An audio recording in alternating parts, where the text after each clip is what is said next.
কলিয়াবৰ জিলাৰ আজি আমি সদস্য ভৰ্তি কাম আৰম্ভ কৰিছোঁ আৰু এইবাৰ যি সদস্য ভৰ্তি অভিযান চামগুৰিত বুলি নহয়, আমাৰ বহমপুৰ সমষ্টি আৰু কলিয়াবৰ সমষ্টি দুইটা বিধানসভা সমষ্টিলৈ কলিয়াবৰ জিলাখন গঠিত। কলিয়াবৰ জিলাখনত আমাৰ 1 লাখ সদস্য ভৰ্তি এইবাৰ আমাৰ টাৰ্গেট 1 লাখ।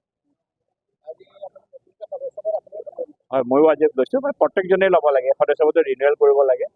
আমি সকলোৱে নতুনকৈ সদস্য পদ লৈছোঁ আৰু মই আশা কৰিছোঁ এইবাৰ আমাৰ ইয়াত 1 লাখতকৈও বেছি হ'ব, কিন্তু 1 লাখটো আমাৰ টাৰ্গেট। ভূপেন বৰাইতো যি টি কথাই কৈ থাকে, মাজে মাজে যেতিয়া তেওঁ কাম নাথাকে কবিতা লিখে আৰু কেতিয়াবা পেৰাচুট কয়। তেওঁ পেৰাচুটটো কেতিয়া খুলিব? হেলিকপ্টাৰখন হ'লেহে ওপৰলৈ গ'লেহে পেৰাচুটটো লেণ্ডিং হ'ব, ওপৰলৈ যাবতো লাগিব। প্ৰথমে ওপৰলৈ যাওক, তাৰপিছতহে লেণ্ডিংটো কৰিব। কাৰণ এতিয়া আৰু কংগ্ৰেছৰ অৱস্থাটো এতিয়া বেয়া। কংগ্ৰেছে এতিয়া এইবিলাক ঢোক ঢাল বজাই মানুহৰ মাজত যোৱাবাৰ ফাঁকি চাকি দি পেলাই 2-এটা চিট পালে ক'ৰবাত। এইবাৰতো সেইটোও নাই। 3টা পাতো 4টা কৰিব নোৱাৰিলে। যদি 4টা কৰিলে হয় কংগ্ৰেছক ক'লে বোলে 4টা কৰিছে, 3টা চিটতে আঁতৰত থাকিবলগা হ'ল তেওঁলোকে, নহয় জানো? আৰু এইবাৰতো আৰু নোৱাৰে। আৰু বিধানসভা ইলেকশ্যনটো বহুত দিন আছে। এইবাৰ আপুনি আমাৰ যিটো উপনিৰ্বাচন আছে, উপনিৰ্বাচনতে গম পাব। ভাল হ'ব। চামগুৰিটো আমাৰ চিট তেতিয়াও নাছিলে। চামগুৰিটো কংগ্ৰেছৰ দুৰ্গই আছিলে, কিন্তু যুদ্ধ হ'ব। চামগুৰিত খেল হ'ব আৰু চামগুৰিখন শৰাইঘাটৰ শেষ ৰং।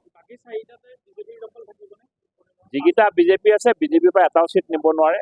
বিজেপি এজিপিৰ যিকেইটা চিট আছে তাৰ পৰা এটা চিট নিব নোৱাৰে। আৰু চামগুৰিত যুদ্ধ হ'ব।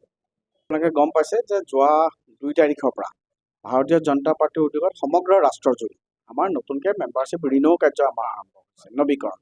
তো 2 তাৰিখে মাননীয় প্ৰধানমন্ত্ৰী মোদী ডাঙৰীয়াই কৰিলে। যোৱাকালি অসমত মাননীয় মুখ্যমন্ত্ৰী হিমন্ত বিশ্ব শৰ্মা ডাঙৰীয়াই কৰাৰ পিছত যোৱাকালিয়ে অসমত অভিলেখ সংখ্যক হাৰত সমগ্ৰ অসমত ভাৰতবৰ্ষতো ইতিমধ্যে ভাৰতীয় জনতা পাৰ্টিক আমি এদিনৰ টাৰ্গেট আছে, তাতকৈ আমি বেছি আমি কৰিবলৈ সক্ষম হৈছোঁ। তো আজিও আমাৰ চামগুৰিকে লৈ পেলাই আমাৰ প্ৰত্যেকটো বুথে বুথে আমাৰ মেম্বাৰশ্বিপ, আমাৰ বিভিন্ন সদস্যতা অভিযান আছে।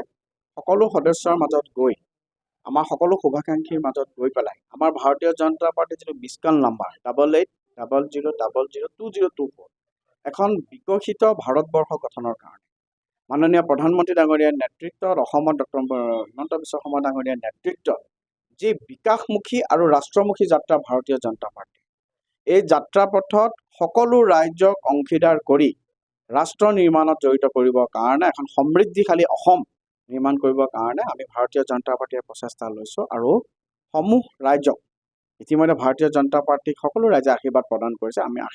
আমি তেওঁলোকৰ অনুৰোধ জনাইছোঁ যাতে আমাক আশীৰ্বাদ প্ৰদান কৰক, আমাৰ কাৰ্যপন্থাৰ অংশীদাৰ হওক। এইটো এতিয়া সময়ৰ দাবী। আপোনালোকে চাওক যে লাহে লাহে 2016 চনৰ তুলনাত এইবাৰ যদি 2024 চনটো চাওঁ, আমি ভাৰতীয় জনতা পাৰ্টি সেইটো চিটত মাত্ৰ 3000 মান ভোটত পিছ পৰিছোঁ। সেইটোতো গ'লেই। মই এটা কথা কওঁ যে ৰকিবুল হুছেইন ডাঙৰীয়া এজন চালাক ব্যক্তি।